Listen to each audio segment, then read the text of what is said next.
എൻ്റെ താടി, എൻ്റെ മുടി, എൻ്റെ നാറിയ ഷൂസ്, എൻ്റെ വിധി. അലക്കാത്ത എൻ്റെ കോട്ടിനും കേൾക്കാത്ത എൻ്റെ സ്തെത്തിനുമിടയിൽ പകച്ചുപോയ യുവത്വം. മരം ചുറ്റി പ്രേമമെന്ന കാൽപ്പനിക സങ്കല്പത്തിന് ഇവിടെ സ്ഥാനമില്ല. ഞങ്ങൾക്ക് ലവ് ബെയിലി ആൻഡ് ലവ് ആണ്. ഞങ്ങൾക്ക് പാർക്ക് ഞങ്ങളുടെ പാർക്കാണ്. ചിന്താശേഷിയുടെ അതീതമായ പ്രപഞ്ചമണ്ഡലത്തിൽ ഒരു കുറ്റാന്വേഷകനെ പോലെ ഞാൻ നടന്നകന്നു.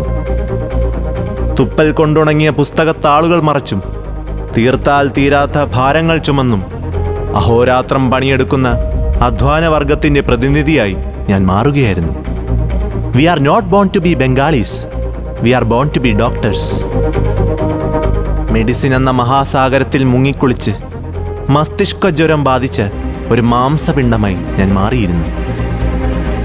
വാർഡിൽ നിന്ന് കാഷ്വാലിറ്റിയിലേക്കും, കാഷ്വാലിറ്റിയിൽ നിന്ന് ICUയിലേക്കും, ICUയിൽ നിന്ന് വാർഡിലേക്കും ട്രിപ്പിളടിച്ച് ഫ്യൂസ് പോയ നിങ്ങളെന്നെ കുമ്പിടിയെന്ന് വാഴ്ത്തി. ആധുനിക സംസ്കാരത്തിൻ്റെ ആവിർഭാവത്തെ ആന്തരികാവയവങ്ങളിലൂടെ വിനിർഗളിച്ചപ്പോൾ എനിക്ക് ഗ്യാസ്ട്രൈറ്റിസ് പിടിപെട്ടു. പക്ഷേ ഞാൻ തളർന്നില്ല. ബിക്കോസ് ഇതെൻ്റെ വിധി, എൻ്റെ തീരുമാനങ്ങൾ. അവതാരപ്പിറവികളുടെ മുഴുവൻ രൗദ്രഭാവവും ആവാഹിച്ച ഈ മൂർത്തിയുടെ ഇപ്പോഴത്തെ പേര് ഹൗസ് സർജൻ എന്നത്രേ. House surgeon.